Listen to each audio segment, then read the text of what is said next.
nutritionist. Sproutright.com is the website. So you called it that because you started out on a specialty of dealing with people with brand new babies. Yeah, nutrition from tummy to toddler. That's the tagline for my book and my website. But I've grown well out of that. Okay. And actually, not that you don't do it. No. I still speak a lot to new moms and parents and stuff like that. Just everything that I do is, is outside of that as well. So I'm actually building a LiannePhillipson.com so that, when people listen to me talking to you about these kind of things and go to sproutright.com, it's like, why is there babies everywhere? Jerry's not a baby. So I sometimes wonder if people get a little bit confused. Chubby like a new baby, but I'm working on that.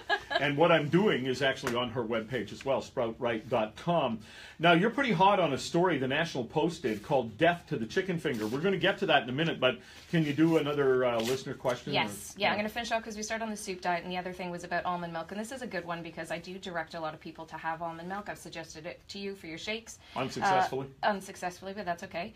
So a good almond milk is one really, we don't know how much of a percentage of almonds are in most almond milks. There's some information that you can get that say that there's only 2% of the almond milk is actually almonds and the rest is water. Some are 10%. That only seems to be in Australia though. But there's an ingredient called carrageenan, lots of E's in this word, that we want to maybe stay away from, especially those with sensitive guts, because it seems to upset some people. And carrageenan is used a lot in almond milks, other dairy alternatives. It's a stabilizer and a thickening agent. So my suggestion for this is look for one. Silk is a brand that does not have carrageenan in it, but go and buy one that's unsweetened. I like vanilla unsweetened. It just gives it a different kind of flavor. There is chocolate as well, unsweetened, but any of the others have a crazy amount of sugar in them, and that's just ridiculous. All right. Let's talk about death to the chicken finger. This is a very long article in the National Post. You know what? And I encourage anyone, I did put it up on my social media pages just so that you can have a look, because this really, I thought, well, first of all, I thought that the headline didn't really cover at all what it was about. So what the article is talking about is, for a generation, North American parents have been indulging in children's picky eating tendencies by sticking them in an endlessly repeating loop of chicken fingers, burgers, pizza, plain pasta, mac and cheese, and grilled cheese sandwiches. These are his words. I'm just reading it off the article. All right. So anyone who sat down for a meal with youngsters over the past 25 years will you'll recognize the kids' menu and the food on it, and that's probably what they're going to order. When we would go to a restaurant for a long period of time, she's older now, so it's different, that's all my daughter wanted. What? Chicken fingers. Right. But it's chicken. So really what the article is talking about is way back when the chicken tender, when you take a chicken breast and you have the chicken tender, well, they were trying to find something to do with the chicken tender. So they pulled it off and then they breaded it and then they made a chicken tender. But now when you go and buy a chicken finger or tender, depending on where you're getting it from, it's not that piece of the chicken. It's actually not any kind of chicken that's unless it's processed, right? Okay. So that's really a lot of that what the depends problem on the is. Restaurant.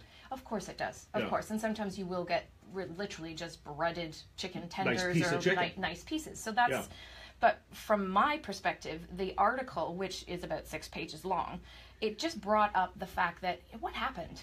Like, if you're 30 years old or older, like I remember this, I sat down at the table, my mom served up whatever was for dinner, and I didn't get a choice. And I deal with this with all the clients that I talk to of picky toddlers, picky kids, all those kind of things. I ask them, what will they eat? What will they not eat? I'm surrounded at, at a table and I'm watching, what different parents are doing with their kids. Well, you don't want that. Okay, have this. I'll make you something else. I'll make something else. I didn't grow up that way. It's like, if this is on your plate, if you don't want it or you don't like it, well, too bad. Choke it down. Here's a glass. That's what my mom did. Yep. Here's a glass of milk to wash down the pork that I've been chewing for 15 minutes and just can't get it down. I kid you not, my cheek, I would be like a squirrel with pork shoved in my cheeks, and I had just got more milk. Just swallow it down. I didn't have a choice. Well, neither did I. I could go to the fridge and get something else, but that's what happens now. And that's also, I think, what happens with this chicken, sorry, not with the chicken tenders, but with the menu at the restaurant. So ultimately, the 6-page article comes down to a parenting fail? It really goes in a lot of depth of how did we get here. Okay. That's really what it's about. There was a lot of information put in there from a restaurateur in Manhattan, which I found it a really, really interesting diet about the kids' modern diet and all of those kind of things. And if we're not diversifying their eating habits and giving them other foods, if we are not doing that, they're not going to go out and ask for sushi or oysters or, you know, if you're of an ethnic background and, you know, eating pig's ear is normal, then that's what you're going to eat. You're not going to get chicken fingers instead of a pig's ear. You just gets put down, and that's what you do. I couldn't eat the liver my mom made, and it turns out, by the way, it was cheap. Here, Lianne is with sproutright.com. How are you, sir? Good. Did your parents give you a choice? Oh, I had to eat liver. Lots of liver. I think in that generation we just had to. Yeah. It's on your plate and eat it. And I can remember, I won't eat it now because of back then. Same thing with pork. If anything is cooked in a slow cooker, it reminds me of my mom's cooking when I was a kid, and I have a really hard time with it.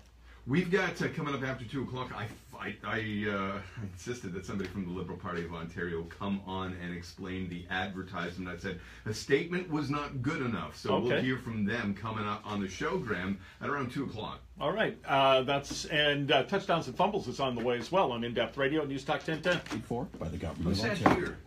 Thanks again. Oh, that's Howard.